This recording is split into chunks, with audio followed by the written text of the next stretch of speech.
I remember one day in a bar, I saw a sign. They were hiring housing authority police. And this was the first time in history that they were hiring women. Brenda was one of the first female police officers to come on. She said it was hard for her, but she stuck with it. She is living proof that it's possible to turn your life around and make a difference in this world.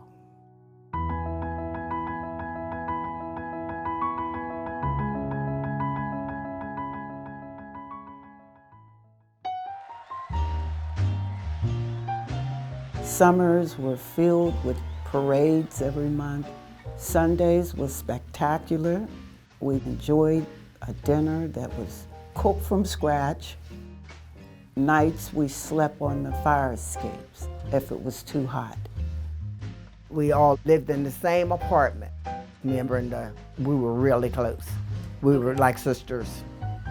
It was just an incredible way to grow up. The Hill was like a family. All of the neighbors took care of each other, all of us did. The bright spots are many, many, but there are some dark spots.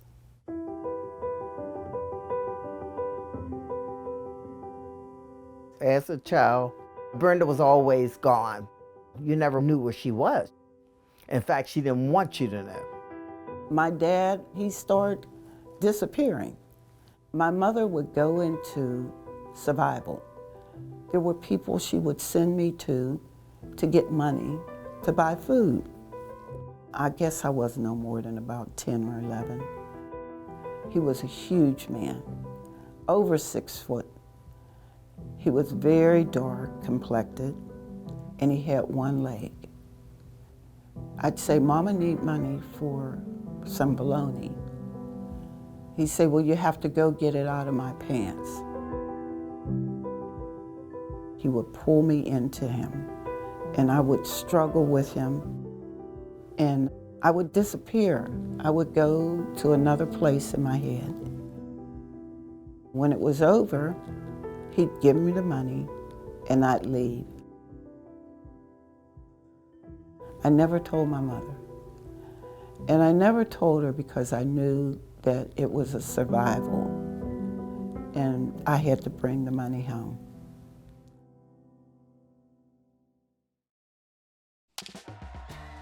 During my teenage years, I was focused on sports.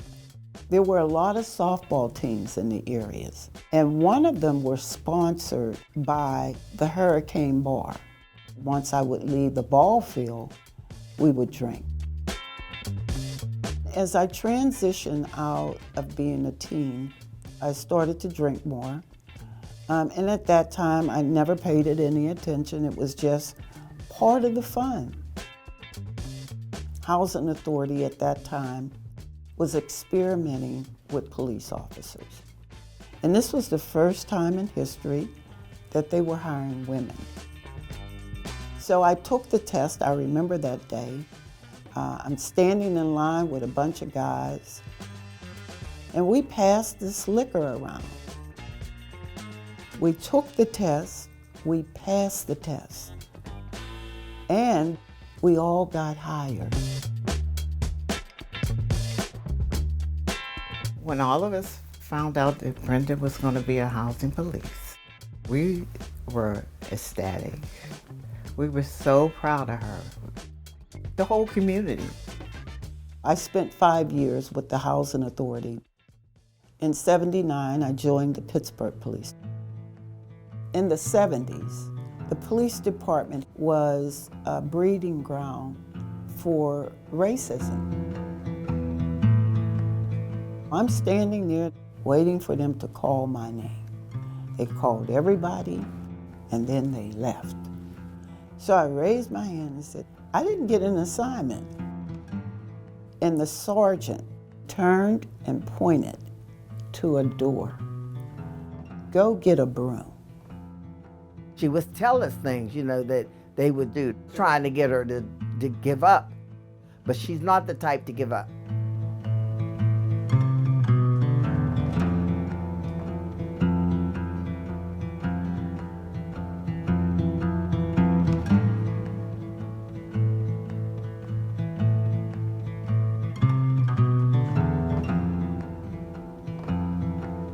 from all appearances, I looked like I was okay. However, I was struggling so bad with this disease. My drinking sent me to a police station where I hit my bottom. I got my assignment and I went into a blackout because I had brought a bottle of liquor. I had just got married and lost a husband. I had a young baby. That blackout was a saving grace for me. It led me into finding people to help guide me through sobriety. I went to meetings for like 2 or 3 years, straight up with her. She was serious about being in recovery. During recovery, they had a new program called Field Training Officers. And someone asked for me to do that. And I remember feeling so wanted. And that, I think, was the beginning of me knowing that I was on the right track.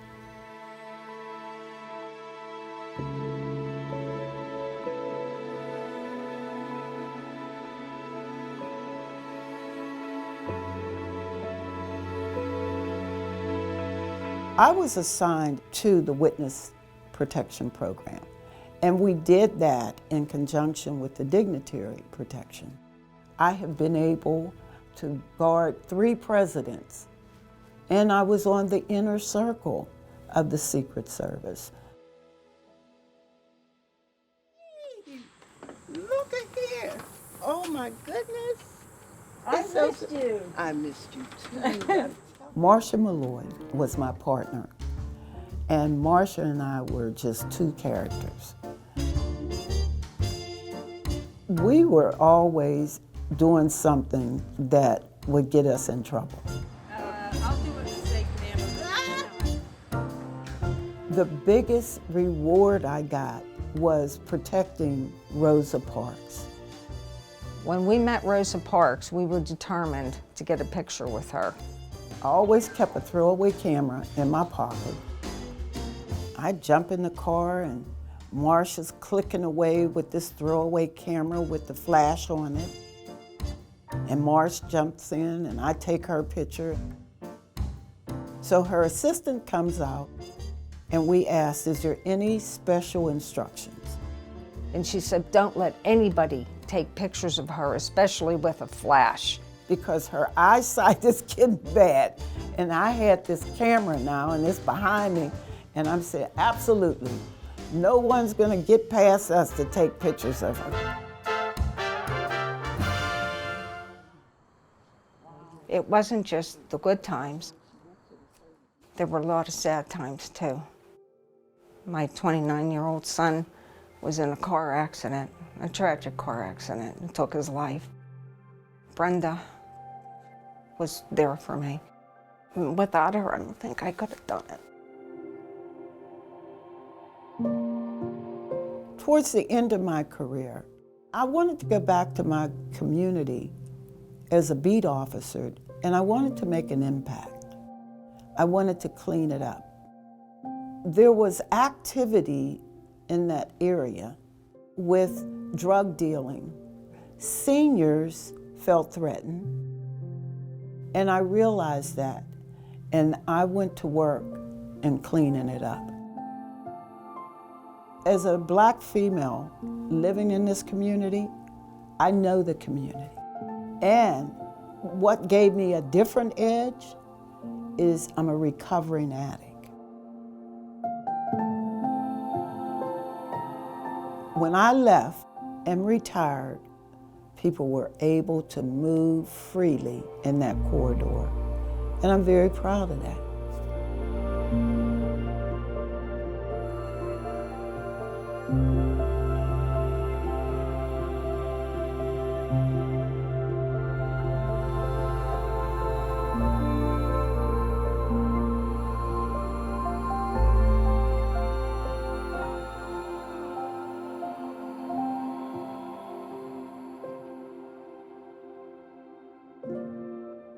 There's an old song that says, "May the work I've done speak for me."